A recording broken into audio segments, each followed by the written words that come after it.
Gilmore from Sky Sports News. Paul, unmute yourself. Away you go.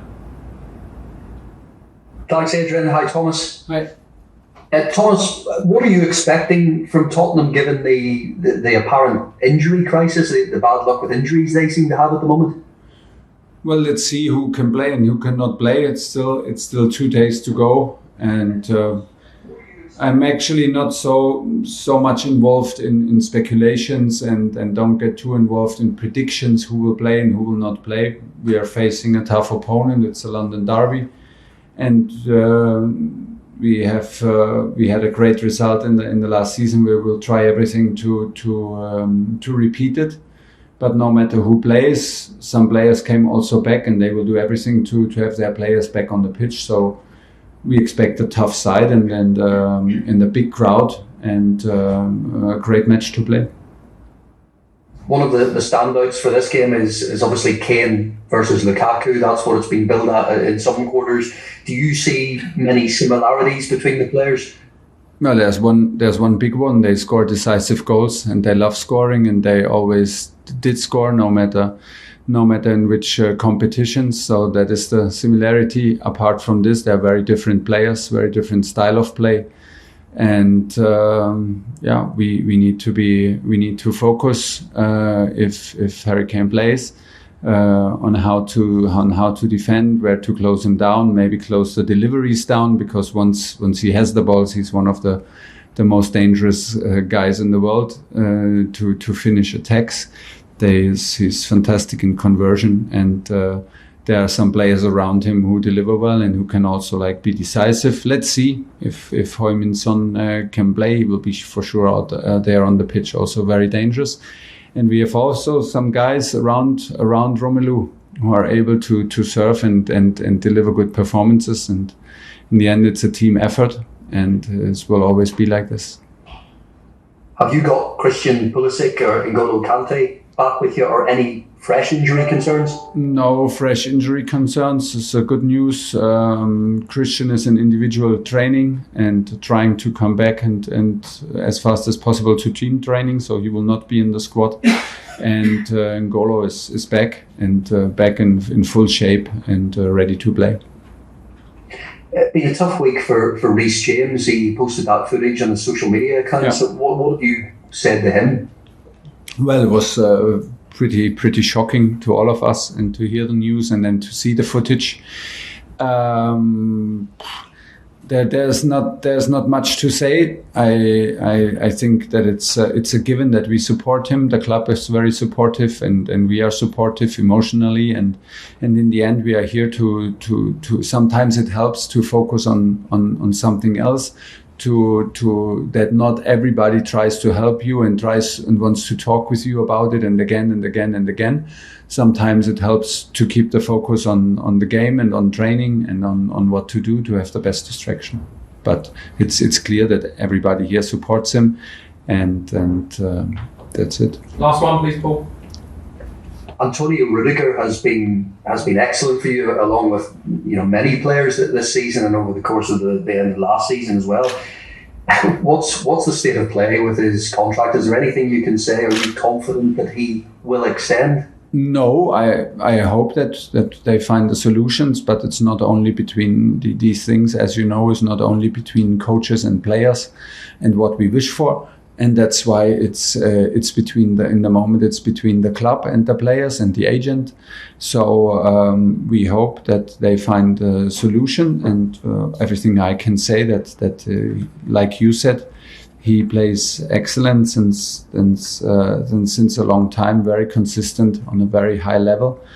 I feel him very calm, very focused, and obviously not a distraction for him. So everything is in place, and give the things the time they need. Sometimes needs a bit longer. Sometimes things get very fast. But there's nothing new, no news from my side.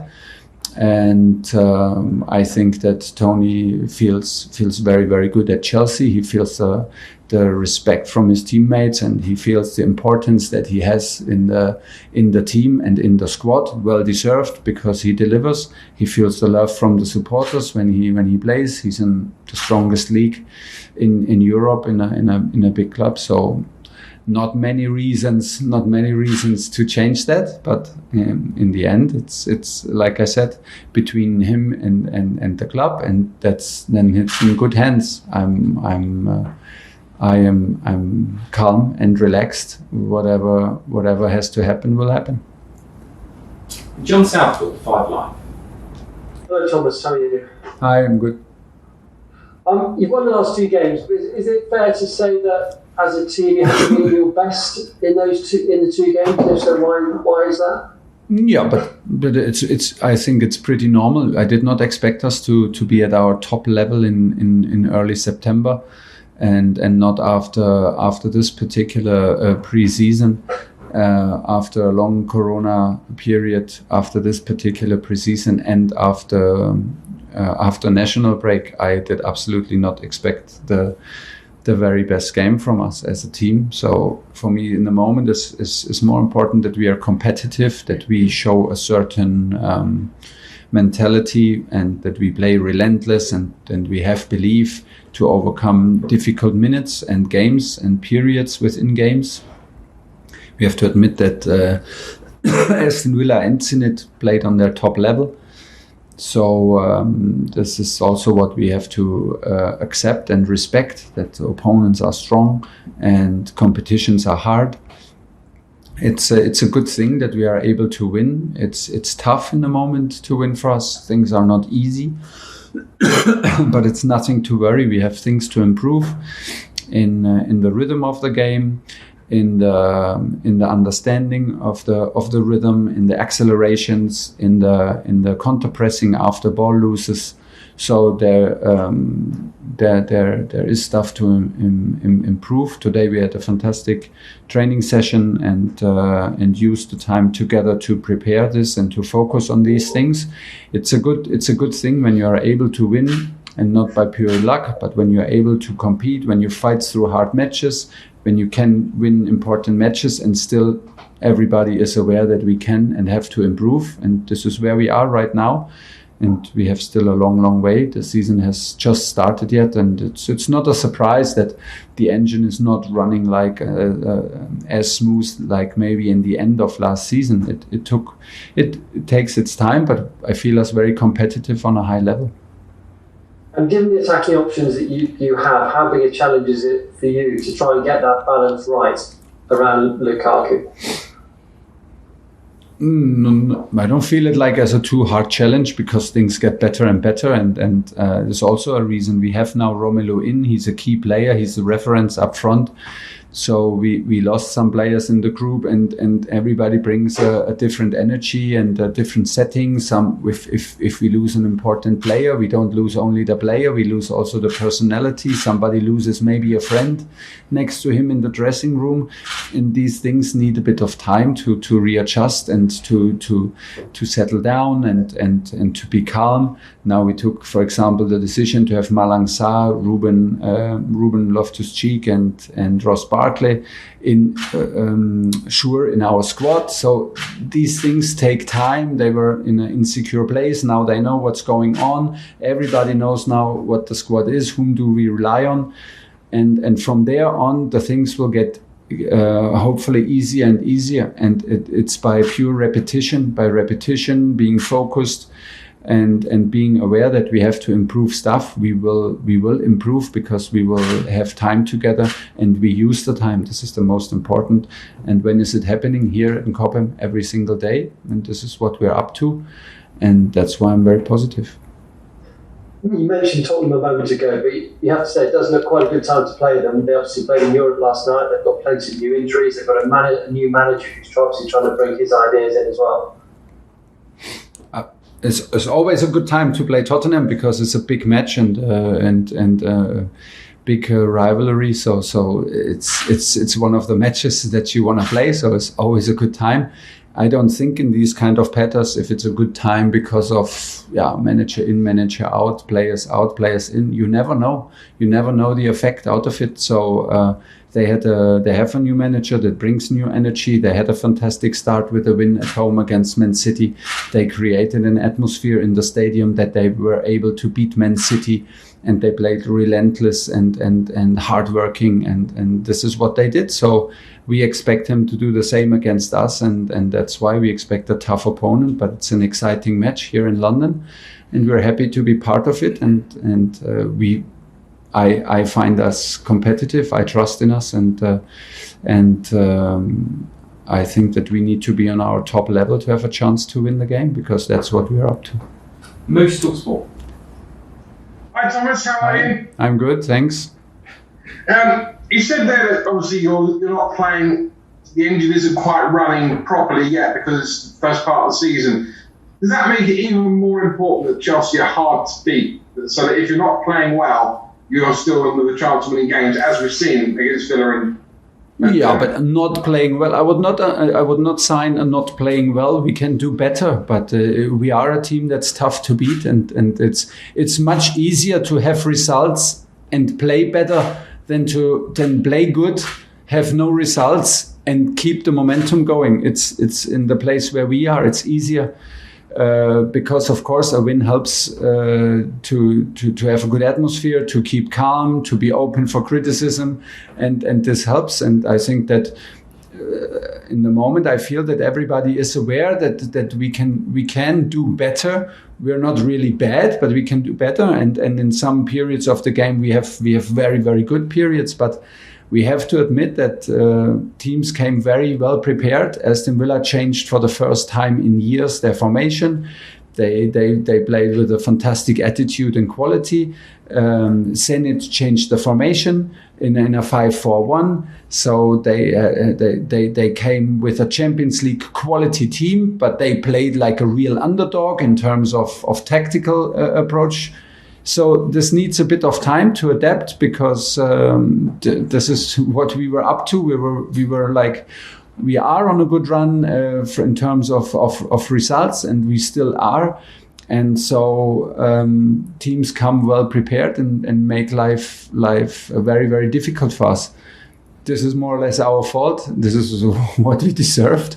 And now we have to find solutions again. And this is what we do. And while we are doing this, we are able to be a team hard to beat. And this is what we want to be. We want to be the team that nobody wants to play against in any competition. And we want to behave like it on Sunday. And this is very, very important to have this kind of attitude, because it's normal that things don't go always in your direction in between 90 minutes, in between the whistles, and so you have to be able to fight through difficult moments, and this is what we do, and we overcome these moments, and we never. We're never in doubt of what we are doing. I feel us very confident to go through these moments within games, and maybe it's the best also to accept it, that it can happen, and to not over expect from us. Just got a couple more quick ones. First of all, you've got 2 days extra to prepare for the game. Is that a massive advantage? It's good. I like it, because we have like after a good day off, which was good for us. We have still one recovery day. We had one recovery day yesterday, and we have 2 training sessions where we can prepare physically and tactically to improve exactly what we want to prove. I like it. It's very rare, so it's good for us. But is it an advantage? I think if you go into statistics through over the years, I think you will not find any advantage if a team has 1 or 2 days more off. Sometimes it's good to stay in the rhythm. It depends. But for us in particular, it was good to have the 4 days. And finally, I've been contacting my spies in Germany. They tell me that as a player, you were an excellent defender, really, really good, hard defender. You have really bad spies, huh? You should doubt your spies. My sources are good. Yeah. So which would you least like to have played against as a player, Thomas? Harry Kane or Romelu Lukaku? Well, in my times defending, I was a sweeper, so I played 10 meters behind the real defenders. So they did the dirty work. So I was in that time, I was the guy to push them into against Romelu. And once the ball is free, I come and steal it and get all the applause from the public, which was not around because there was not a lot of people watching the games where I played. And maybe I would, Harry Kane drops a lot to number 10 position. I would have liked it because then I could have given the job to the number 6s and the midfielders. That was not my league, honestly. That was not my league. They would have gone past me easily. So that is, it's good that other guys do this out here. Last question in the broadcast, Nick Pure. Hi Thomas. Hi. Just on Saul. I mean, obviously, you spoke about his debut and how you handled that and he handled that. How's he sort of reacted since? And because you said obviously, you sort of said it, you took it upon yourself. Yeah. What happened there? Has that helped him, deal with that and just understands that those things happen because he's finding his feet and. Yes, he's got plenty of time to get up to his level. Yes, we have guys who experienced the same difficult start here in the team, and this team is a very supportive team. So everybody shared their experiences also from their first matches in Premier League. Me as a coach, the same when I watched Premier League and when I was at the sideline in my first match against Wolverhampton, this was another level of what I saw even and I played already against Premier League teams also in Champions League. So, but it's if it comes up to you in every 3 days, it's quite impressive and it's maybe a shock of cultures and we don't doubt his quality and his ability to adapt. It takes maybe now a bit of time to get it off his shoulders. But the good thing is he is in an age where he does not worry too much. He's self-confident and he's not like it. And the good thing is everybody in the dressing room and everybody in the club knows him very well because we played many times against him. And so there are no doubts. It just needs a bit of time. And the best thing to react is what he did. He trains good and he trains with intensity and this will him prepare for the next time when he's on the pitch for us. Okay, that's the end of the broadcast section.